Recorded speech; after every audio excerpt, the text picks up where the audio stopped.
नमस्कार, आप देख रहे हैं डीडी न्यूज। सांकेतिक समाचारों के इस विशेष बुलेटिन में आप सभी का बहुत बहुत स्वागत है। मैं हूं लालचंद्र सिंह और मेरे साथ मौजूद हैं हमारी सहयोगी बीना सिंह। तो सबसे पहले शुरुआत कर लेते हैं हेडलाइंस के साथ। दिल्ली के मुख्यमंत्री अरविंद केजरीवाल को नहीं मिली राहत। राउज एवेन्यू की स्पेशल सीबीआई कोर्ट ने केजरीवाल को 14 दिन के लिए न्यायिक हिरासत में भेजा तिहाड़ जेल। 12 जुलाई को वीडियो कॉन्फ्रेंसिंग के जरिए केजरीवाल को किया जाएगा पेश। लद्दाख में टैंक को नदी पार ले जाते समय सेना के 5 जवान हुए शहीद। रक्षा मंत्री राजनाथ सिंह ने घटना पर गहरा दुख व्यक्त किया। कहा, राष्ट्र के प्रति अपने वीर सैनिकों की अनुकरणीय सेवा को कभी नहीं भूलेंगे। शोक संतप्त परिवारों के प्रति संवेदनाएं व्यक्त की। संजय झा को जनता दल यूनाइटेड का बनाया गया कार्यकारी अध्यक्ष। बिहार के मुख्यमंत्री नीतीश कुमार ने किया ऐलान। जेडीयू की राष्ट्रीय कार्यकारिणी की बैठक में हुआ ये फैसला। नीट पेपर लीक मामले में संदिग्धों के खिलाफ चल रही है छापेमारी की कार्रवाई। गुजरात के गोधरा, आणंद, अहमदाबाद और खेड़ा जिलों में सीबीआई ने मारे छापे। नीट मामले में सीबीआई ने अभी तक 5 लोगों को किया है गिरफ्तार। श्री अमरनाथ यात्रा आज से शुरू। 4,603 श्रद्धालुओं का पहला जत्था बाबा बर्फानी के करेगा दर्शन। शिव भक्तों में भारी उत्साह। और T20 विश्व कप के खिताबे मुकाबले में आज भारत और दक्षिण अफ्रीका होंगे आमने सामने। भारत की नजर दूसरी बार खिताब पर कब्जा करने की होगी, तो वहीं दक्षिण अफ्रीका पहली बार किसी भी आईसीसी टूर्नामेंट में खेलेगी फाइनल मैच। ये थी हेडलाइंस। अब देखते हैं खबरों को विस्तार से। शराब नीति मामले में 3 दिन की सीबीआई रिमांड पूरी होने के बाद आज दिल्ली की राउज एवेन्यू कोर्ट में अरविंद केजरीवाल को पेश किया गया। कोर्ट में सुनवाई के दौरान सीबीआई की मांग पर कोर्ट ने अरविंद केजरीवाल को 14 दिनों की न्यायिक हिरासत में भेज दिया है। दरअसल सीबीआई ने अरविंद केजरीवाल को जेल भेजे जाने की मांग वाली अर्जी में कहा था कि अरविंद केजरीवाल जांच में सहयोग नहीं दे रहे हैं और रिमांड अवधि के दौरान वो जानबूझकर सवालों के सीधे सीधे जवाब देने से बच रहे हैं। साथ ही उनके बयान सबूतों से मेल नहीं खाते। सीबीआई का कहना है कि केजरीवाल का बड़ा राजनीतिक रसूख है। वो दिल्ली के मुख्यमंत्री हैं। वो गवाहों को प्रभावित कर सकते हैं, सबूतों के साथ छेड़छाड़ कर सकते हैं, इस तरीके से जांच को प्रभावित कर सकते हैं। इसीलिए सीबीआई ने न्यायिक हिरासत की बात कही। गौरतलब है कि शराब नीति के कार्यान्वयन में कथित अनियमितता की शिकायतों के बाद उपराज्यपाल ने सीबीआई जांच की सिफारिश की थी। इससे पहले केजरीवाल को ईडी ने मनी लॉन्ड्रिंग मामले में 21 मार्च को गिरफ्तार किया था। सीबीआई ने फर्दर पुलिस कस्टडी नहीं सीक करी, जुडिशियल रिमांड सीक किया था, जिसको हमने अपोज किया।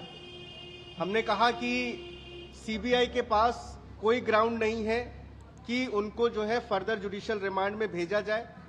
कोर्ट ने सीबीआई और हमारे को सुनकर अरविंद केजरीवाल जी को आज से 14 दिन के जुडिशियल रिमांड में भेजा है।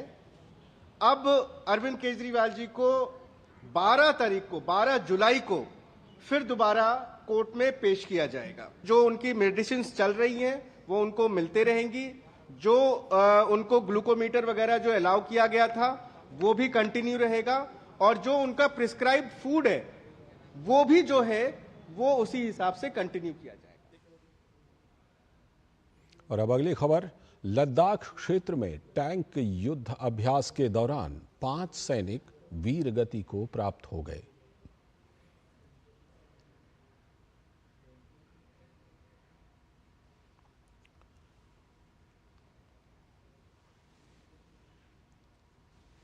तो टैंक युद्धाभ्यास के दौरान ये 5 सैनिक वीरगति को प्राप्त हुए हैं।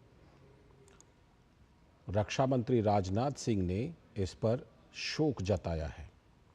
रक्षा मंत्री राजनाथ सिंह ने सोशल मीडिया प्लेटफॉर्म एक्स पर अपनी संवेदनाएं व्यक्त की हैं। उन्होंने लिखा, लद्दाख में एक नदी के पार टैंक ले जाते समय एक दुर्भाग्यपूर्ण घटना में हमारे 5 बहादुर भारतीय सेना के जवानों की जान जाने पर गहरा दुख हुआ। हम राष्ट्र के प्रति अपने वीर सैनिकों की अनुकरणीय सेवा को कभी नहीं भूलेंगे। शोक संतप्त परिवारों के प्रति मेरी हार्दिक संवेदना। दुख की इस घड़ी में देश उनके साथ मजबूती से खड़ा है।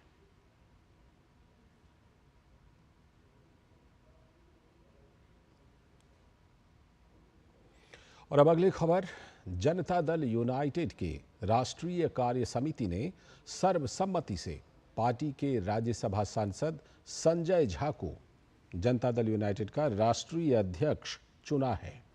मीटिंग में कार्यकारी अध्यक्ष बनाने का प्रस्ताव नीतीश कुमार खुद लेकर आए। राष्ट्रीय कार्यकारिणी की बैठक में राजनीतिक प्रस्ताव में बिहार को विशेष राज्य का दर्जा या विशेष पैकेज देने की पुरानी मांग को जेडीयू ने एक बार फिर दोहराया है। बिहार में कास्ट सर्वे रिपोर्ट के आधार पर आरक्षण का दायरा बढ़ाए जाने के फैसले को नीतीश कुमार की पार्टी ने राष्ट्रीय कार्यकारिणी में सही ठहराया है। पटना हाईकोर्ट से निरस्त होने के बावजूद इसे 9वीं अनुसूची में शामिल करने की केंद्र से मांग की गई है। मुख्यमंत्री जी ने बड़ा भरोसा दिया है। मुख्यमंत्री जी ने हमारे जो नेता हैं उन्होंने बड़ा विश्वास जताया है। उनके प्रति मैं कृतज्ञता व्यक्त करता हूं कि इतनी बड़ी जिम्मेवारी मेरे ऊपर इतना बड़ा विश्वास किया है और मैं निश्चित रूप से कोशिश करूंगा जो विश्वास उन्होंने जताया है उस पर खरा उतरने की। आगे की खबरों में, पंचकुला में आज राष्ट्रीय फोरेंसिक विज्ञान विश्वविद्यालय गांधीनगर और हरियाणा लोक प्रशासन संस्थान के बीच एक समझौता ज्ञापन पर हस्ताक्षर किया गया। इस समझौता ज्ञापन का सामान्य उद्देश्य सहयोगात्मक और पारस्परिक रूप से लाभकारी गतिविधियों के विकास को प्रोत्साहित करना और सुविधा प्रदान करना है। इस दौरान केंद्रीय गृह मंत्री अमित शाह भी मौजूद रहे। उन्होंने देश में लागू किए जाने वाले 3 कानूनों का जिक्र किया। साथ ही उन्होंने न्याय और सजा से जुड़े प्रावधानों पर भी बात की। जो 3 कानून जो अंग्रेजों के समय से इस देश की क्रिमिनल जस्टिस सिस्टम को गवर्न करते थे, ये 3 कानूनों में हमने जो पीढ़ी न्याय और हरेक को न्याय एक कंसेप्ट के साथ जो बदलाव किए हैं, इसका एक अहम हिस्सा है कि 6 साल और उसके ऊपर की सजा के प्रावधान जितनी भी दफा में है उस सब में फॉरेंसिक साइंस की लेबोरेटरी की विजिट को कंपलसरी करा है। राष्ट्रीय आपदा मोचन बल द्वितीय पर्वतारोहण अभियान विजय माउंट मणिरंग 2024 को पूरा करने वाले एनडीआरएफ के जवानों का दिल्ली पुलिस के आदर्श ऑडिटोरियम में जोरदार स्वागत किया गया। इस कार्यक्रम में मुख्य अतिथि के तौर पर केंद्रीय गृह मंत्री अमित शाह शामिल हुए। साथ ही कई वरिष्ठ अधिकारी भी मौजूद रहे। इस अवसर पर गृह मंत्री ने पर्वतारोहण के लिए गए 35 जवानों को बधाई भी दी और कहा कि पर्वतारोहण एक कला है।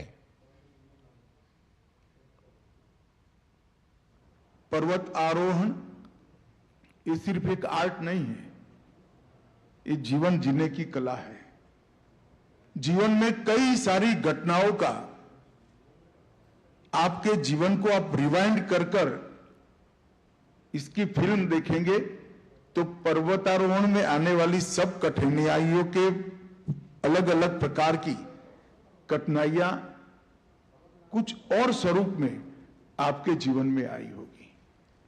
ये कला अगर सिद्धहस्त कर लेते हैं तो अपने आप आगे के जीवन के लिए बहुत बड़ा एक शिक्षा का माध्यम होता है। इसलिए मैं आज 35 जवान जो गए थे वो 35 जवान और बल के प्रतीक के रूप में श्री पीयूष आनंद जी को बहुत बहुत बधाई देता हूं और मैं मानता हूं कि 21,625 फीट पर मणिरंग पर्वत पर जब आपने तिरंगा फहराया ये बल के लिए बहुत बड़ी सिद्धि का परिचायक रहा है। नीट पेपर लीक मामले में सीबीआई की टीम ने बड़ी कार्रवाई करते हुए गुजरात की 7 जगहों पर छापेमारी की है। सीबीआई ने गोधरा, आणंद, अहमदाबाद और खेड़ा जिलों में छापेमारी की। गौरतलब है कि नीट मामले में सीबीआई ने अभी तक 5 लोगों को गिरफ्तार किया है।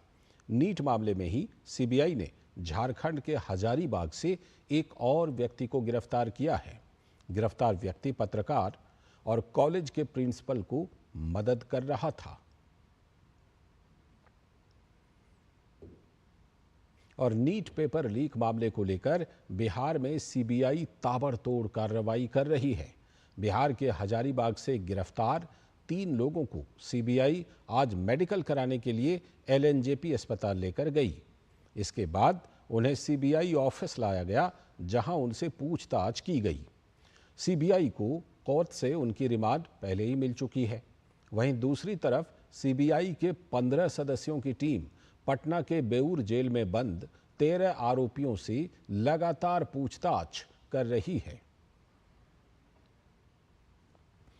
अगली खबर, भारत के पूर्व उपराष्ट्रपति एम वेंकैया नायडू के 75वें जन्मदिन की पूर्व संध्या पर प्रधानमंत्री नरेंद्र मोदी 30 जून को करीब दोपहर 12 बजे वीडियो कॉन्फ्रेंसिंग के माध्यम से उनके जीवन और यात्रा पर 3 पुस्तकों का विमोचन करेंगे।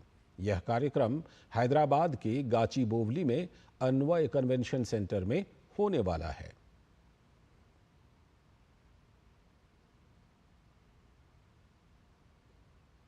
और अब खबर पश्चिम बंगाल से, जहां कूच बिहार की पीड़िता के साथ कथित बलात्कार मामले में पीड़िता से राज्य भाजपा फैक्ट फाइंडिंग टीम ने बात की। इसके अलावा राज्य भाजपा फैक्ट फाइंडिंग टीम ने कूच बिहार पुलिस को ज्ञापन सौंपकर इस मामले में सीबीआई जांच की मांग की है। देख के आया हूं, जिसने भाजपा के पक्ष में वोट दिया उसके घर तोड़े जा रहे हैं। मैं उस यंग महिला से मिल के आया हूं जिसको निवस्त्र किया गया, दलित थी वो, बलात्कार किया गया, कोई कार्रवाई नहीं की गई। और दूसरा सवाल पूछना है राहुल गांधी एंड कंपनी से कि रोज संविधान दिखाते हैं और बंगाल में संविधान की धज्जियां उड़ रही हैं लोकतांत्रिक अधिकार को लेकर, आप खामोश हैं। महिलाओं की इज्जत उठी जा रही है और आप खामोश हैं। ये सवाल हैं, इसलिए मैंने कहा ये तालिबानी राज है और है। तो कूच बिहार मामले में वरिष्ठ भाजपा नेता रविशंकर प्रसाद ने ममता बनर्जी और राहुल गांधी पर यह निशाना साधा और दोषियों पर कड़ी कार्रवाई की मांग की। अगली खबर, वाणिज्य एवं उद्योग मंत्री पीयूष गोयल ने मुंबई में सीएफसी के कार्यक्रम को संबोधित किया। उन्होंने सीएफसी से संबंधित परियोजना से जुड़े लोगों के कार्य और परिश्रम की सराहना कर उन्हें धन्यवाद दिया। साथ ही उन्होंने सीएफसी को दुनिया में सबसे बेहतरीन बताया। Initiated with great enthusiasm by the GJEPC in partnership with SEEPS becomes a grand success. And as I come into this room, it gives me immense pride and pleasure at the remarkable work that all of you have done. I would like to particularly acknowledge the presence of all our students, the trainees, and to my mind, The CFC may be very beautiful. CFC may have come out as the world's best CFC, as Colin was just mentioning. You said there's no comparable facility. अगली खबर मध्य प्रदेश के उज्जैन स्थित पीठाधीश्वर श्री क्षेत्र वाल्मीकि धाम और राष्ट्र संत महंत बालयोगी उमेशनाथ महाराज ने बतौर राज्यसभा सदस्य शपथ ली। शपथ लेने से पहले महंत बालयोगी उमेशनाथ महाराज ने दुनिया के सबसे बड़े लोकतंत्र की प्रतीक भारत की नई संसद को शीश झुकाकर नमन किया। उसके बाद पुष्प अर्पित कर पूरे विधि विधान से नारियल फोड़कर पूजा अर्चना की और फिर संसद में प्रवेश किया।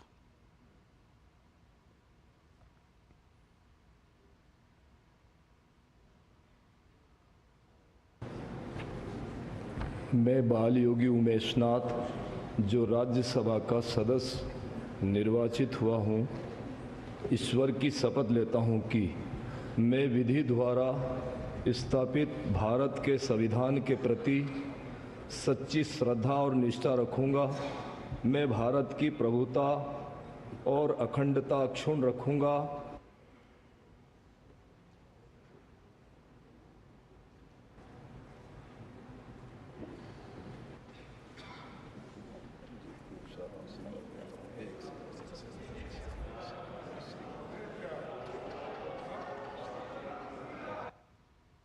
तो भगवा वस्त्रों में अलग से दिखने वाले महंत बालयोगी उमेशनाथ महाराज ने संसद भवन में पहुंचकर संसद सदस्य के तौर पर ये शपथ ली और शपथ के बाद राज्यसभा के सभापति को प्रतीक स्वरूप ये वस्त्र भी भेंट किया। गौरतलब है कि वाल्मीकि आश्रम के पीठाधीश्वर उमेशनाथ महाराज को बीजेपी ने राज्यसभा भेजा है।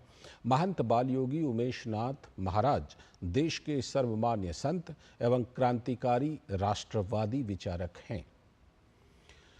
खबर दिल्ली से देहरादून आने जाने वाले लोगों के लिए ये खुशखबरी है। दिल्ली देहरादून एक्सप्रेसवे का निर्माण कार्य जोरों पर चल रहा है। आगामी अक्टूबर महीने में इसे देश की जनता को समर्पित किया जा सकता है। इस दिल्ली देहरादून एक्सप्रेसवे का जायजा लेने पहुंचे केंद्रीय सड़क परिवहन और राजमार्ग राज्य मंत्री हर्ष मल्होत्रा और उनके साथ मौजूद रहे उत्तर पूर्वी दिल्ली के सांसद मनोज तिवारी। तो कैसा बनाया जा रहा है दिल्ली देहरादून एक्सप्रेसवे? दिल्ली एनसीआर में इसी का जायजा लिया है हमारे संवाददाता गिरीश निशाना ने। केंद्रीय सड़क परिवहन और राजमार्ग राज्य मंत्री हर्ष मल्होत्रा ने दिल्ली देहरादून एक्सप्रेसवे पे काम का जायजा लिया। आप यहां मेरे पीछे देख सकते हैं, ये वही रास्ता है जो दिल्ली से देहरादून के लिए बनाया जा रहा है। दिल्ली देहरादून एक्सप्रेसवे अक्षरधाम से शुरू होगा और गीता कॉलोनी, सिग्नेचर ब्रिज होते हुए बागपत के रास्ते देहरादून तक जाएगा। इसके चालू होने के बाद दिल्ली मेरठ एक्सप्रेसवे पर थोड़ा दबाव कम होगा। दिल्ली देहरादून एक्सप्रेसवे पर कैसा काम चल रहा है दिल्ली के अंदर, इसका जायजा लेने के लिए खुद पहुंचे हैं केंद्रीय सड़क परिवहन और राजमार्ग राज्य मंत्री हर्ष मल्होत्रा। फिलहाल सबसे पहले वे गीता कॉलोनी पहुंचे और उसके बाद अन्य इलाकों में इन्होंने जायजा लिया। दिल्ली देहरादून एक्सप्रेसवे आदरणीय नितिन जी, आदरणीय मोदी जी के योजना से लगभग तैयारी पर है, पर इसके अंदर कुछ स्ट्रेटेजिक पॉइंट्स हैं कंप्लीशन से पहले, उनको विजिट करके उनको देख के यहाँ के स्थानीय नागरिकों की सुविधा के लिए कुछ यू टर्न्स क्लोज देने हैं, उसके बारे में आज ये विज़िट है। और सोनिया विहार के पास एक टोल जो वहाँ बनना है उसको लेकर के वहाँ के नागरिकों के अकॉर्डिंग उसको थोड़ा शिफ्ट करने की बात है। अक्टूबर नवंबर के आसपास ऐसा लगता है कि हम इसको शुरू कर पाएंगे। केंद्रीय मंत्री हर्ष मल्होत्रा के साथ सांसद मनोज तिवारी भी दौरे पर रहे। सर, किस तरह का आपका ये दौरा रहा? इस क्षेत्र के लिए वरदान है ये सड़क। नरेंद्र मोदी जी का बहुत बड़ा उपहार है ये सड़क, NH 709 भी। मगर चूंकि हम लोग छोटी छोटी समस्याओं को भी एड्रेस करते हैं, तो आज हम लोग इसका हम और हर्ष मल्होत्रा जी इसका निरीक्षण कर रहे हैं कि इतनी भारी बारिश के बाद क्या प्रॉब्लम आई, देखना है और इसको हम लोग इसी एक महीना के अंदर इसको शुरू करना है। दिल्ली देहरादून एक्सप्रेस वे पर दिल्ली एनसीआर की अगर बात की जाए तो ये वही जगह है जहां पर सबसे ज़्यादा हाइट में इस एलिवेटेड रोड को बनाया गया है। करीब 28 मीटर की ऊंचाई पर यह एलिवेटेड रोड है। आप यहाँ देख सकते हैं, ये वही इलाका है, खजूरी का चौक कहलाया जाता है, जहाँ पर सबसे ज़्यादा ट्रैफिक रहता है। और यहाँ पर करीब 28 मीटर ऊपर इस पुल को बनाया गया है। नीचे पहले सड़क है, उसके बाद कहीं ना कहीं मेट्रो का काम चल रहा है, एक फ्लाईओवर भी जा रहा है, और उसके ऊपर कहीं ना कहीं इस एलिवेटेड रोड को बनाया गया है। और यहाँ से शाहदरा करीब 6 किलोमीटर की दूरी पर है। जब ये जो एलिवेटेड रोड है दिल्ली देहरादून एक्सप्रेसवे पूरी तरह चालू हो जाएगा तो कहीं ना कहीं दिल्ली के अंदर सड़कों पर ट्रैफिक जाम से भी काफ़ी हद तक निजात मिल सकेगी। कैमरामैन आशीष शर्मा के साथ गिरीश निशाना, डीडी न्यूज, दिल्ली। अभी समय एक छोटे से ब्रेक का। ब्रेक के बाद जब लौटेंगे तब देखेंगे आज की कुछ और बड़ी खबरें।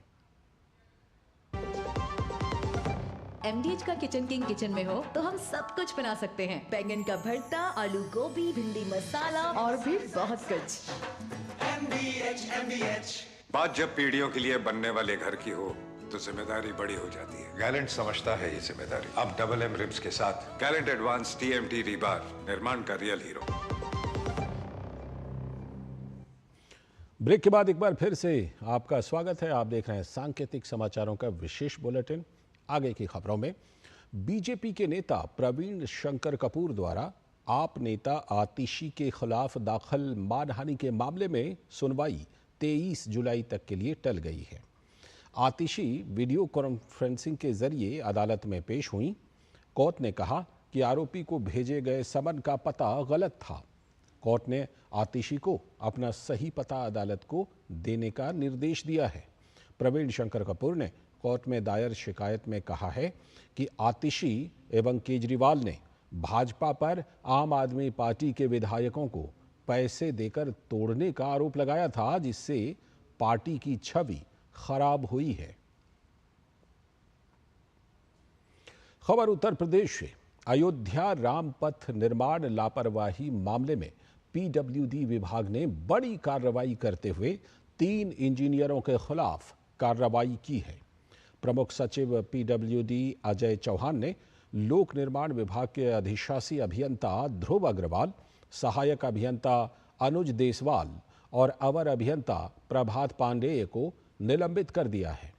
अयोध्या में प्री मानसून की बारिश के चलते रामपथ पर जगह जगह गड्ढे बन गए थे। फिलहाल जल निगम ने सभी गड्ढों को भरवा दिया है। पूर्वोत्तर राज्य असम में बाढ़ की स्थिति कुछ इलाकों में सुधरी है, लेकिन कई इलाके अभी भी बाढ़ की चपेट में हैं। असम आपदा न्यूनीकरण एवं प्रबंधन प्राधिकरण के अनुसार राज्य के 5 जिलों के 383 गांव अभी भी बाढ़ की चपेट में हैं। राज्य में अभी भी 17,385 लोग बाढ़ में फंसे हुए हैं। देश के विभिन्न हिस्सों में 100 शरणार्थी शिविरों में 14,000 से भी अधिक लोग शरण लिए हुए हैं। पिछले 24 घंटों में एक व्यक्ति की मौत हो गई, जिसके बाद मारे जाने वालों की संख्या 32 हो गई है। आज से बाबा बर्फानी श्री अमरनाथ की यात्रा शुरू हो गई है। हर हर महादेव के जयकारों के बीच अमरनाथ यात्रा के लिए तीर्थयात्रियों का दूसरा जत्था आज सुबह सुरक्षा काफिले में घाटी के लिए रवाना हुआ। अधिकारियों ने बताया कि 1,881 यात्रियों का दूसरा जत्था 200 वाहनों के 2 सुरक्षा काफिले में जम्मू के भगवती नगर यात्री निवास से घाटी के लिए रवाना हुआ। इससे पहले शुक्रवार को जम्मू कश्मीर के उपराज्यपाल मनोज सिन्हा ने अमरनाथ यात्रा पर जाने वाले 4,603 तीर्थयात्रियों का पहला जत्था रवाना किया था। 52 दिनों तक चलने वाली अमरनाथ यात्रा 19 अगस्त को रक्षाबंधन और श्रावण पूर्णिमा के त्योहार के साथ समाप्त होगी। यात्रा प्रशासन का कहना है कि यात्रियों की भीड़ को नियंत्रित करने के लिए रेलवे ने 3 जुलाई से अतिरिक्त ट्रेनें जोड़ने का फैसला किया है। दोनों मार्गों पर यात्रियों के लिए हेलीकॉप्टर सेवाएं भी उपलब्ध हैं। बता दें कि यात्री या तो 48 किलोमीटर लंबे पारंपरिक पहलगाम रूट से या फिर 14 किलोमीटर लंबे बालताल रूट से यात्रा करते हैं। पहलगाम मार्ग से जाने वालों को मंदिर तक पहुंचने में 4 दिन लगते हैं, जबकि बालताल मार्ग से जाने वाले लोग दर्शन के बाद उसी दिन वापस लौट आते हैं। बड़ी खबर खेल के मैदान से। आईसीसी T20 विश्व कप 2024 का विजेता कौन बनेगा, इस बात का फैसला आज हो जाएगा। भारत और दक्षिण अफ्रीका की टीमें बारबाडोस के मैदान पर खिताबी जंग के लिए उतरेंगी। बड़ी बात यह है कि दोनों ही टीमें अब तक प्रतियोगिता में अजेय रही हैं। जीत के लिए बेताब और दमदार अंदाज के साथ रोहित शर्मा एंड कंपनी का विजय रथ अब फाइनल पड़ाव पर है, जहां सामने दक्षिण अफ्रीका है। टीम इंडिया ने अब तक तकनीकी रूप से, रणनीति की समझ से और टीम यूनिट के तौर पर खुद को परफेक्ट रखा है, लेकिन अब इन तीनों बातों का निचोड़ फाइनल में ट्रॉफी उठाकर ही पूरा होगा, जिसके लिए भारतीय टीम को बारबाडोस के मैदान पर एक बार फिर गेंद और बल्ले दोनों से बरसना होगा। बारबाडोस की पिच की बात करें तो यहाँ की पिच शुरुआत में पेसर्स और बीच में स्पिनर्स के मुफीद रहेगी। ऐसे में भारतीय गेंदबाजी को जहां जसप्रीत बुमराह की पेस से तो वहीं कुलदीप और अक्षर पटेल की फिरकी से एक बार फिर से दमदार आस रहेगी। बल्लेबाजी की बात की जाए तो हिटमैन सुपर हिट फॉर्म में आ चुके हैं। ऐसे में एक और शानदार पारी टीम को खिताब दिला सकती है। उम्मीद कोहली के विराट फॉर्म में लौटने की रहेगी। वहीं मध्य क्रम में सूर्या, पंत और हार्दिक की तिकड़ी का कमाल टीम इंडिया के लिए धमाल मचाता रहेगा। उधर दक्षिण अफ्रीका की बात करें तो टीम ने ग्रुप चरण में अपने सभी मैच जीते थे। इसके बाद सुपर 8 में भी टीम ने अपने तीनों मुकाबलों में जीत दर्ज की। सेमीफाइनल में टीम ने अफगानिस्तान को हराया। टीम जीत की इसी लय को अब बरकरार रखना चाहेगी। प्लेइंग 11 में दक्षिण अफ्रीका कोई बदलाव करे ऐसा दिखता नहीं। क्विंटन डिकॉक बल्ले से रन निकालने में कामयाब रहे हैं। वहीं गेंदबाजी में कागिसो रबाडा और तबरेज शम्सी जैसे नाम हैं, जिनसे इस टीम को खासी उम्मीद रहेगी। T20 विश्व कप में दोनों टीमों के बीच अब तक 6 मुकाबले हुए हैं, जिसमें से 4 बार भारत ने बाजी मारी है, जबकि दक्षिण अफ्रीका के हाथ 2 बार बाजी लगी है। जाहिर तौर पर एक टीम ऐसी है जो पहली बार विश्व चैंपियन बनने का सपना देख रही है, तो दूसरी तरफ एक ऐसी टीम है जो दोबारा क्रिकेट के इस छोटे फॉर्मेट की बादशाहत को पाना चाहती है। मंच सज चुका है और खिताबी भिड़ंत में अब आमने सामने है इंडिया और साउथ अफ्रीका। दोनों ही टीमों के लिए ये करो और मरो की स्थिति है, क्योंकि दोनों ही टीमें बहुत सालों से एक आईसीसी टूर्नामेंट नहीं जीत पाई है। भारत का आखिरी आईसीसी टूर्नामेंट था 2013 का चैंपियंस ट्रॉफी, और उनका T20 वर्ल्ड कप था जो सबसे पहला T20 वर्ल्ड कप हुआ था 2007 में, जबकि साउथ अफ्रीका ने एक भी T20 वर्ल्ड कप या फिर आईसीसी वर्ल्ड कप नहीं जीता। तो दोनों ही टीमों के लिए बहुत बड़ी उपलब्धि है, बहुत बड़ा मौका है इस T20 वर्ल्ड कप को अपने नाम करने का। कैंपस शंकर के साथ मैं तापस भट्टाचार्य, दूरदर्शन समाचार, बारबाडोस। तो सभी की नजर होगी इस हाई वोल्टेज मैच पर। और इस बुलेटिन में फिलहाल इतना ही। हम मुझे और हमारी सहयोगी बीना सिंह को दीजिए अनुमति। नमस्कार।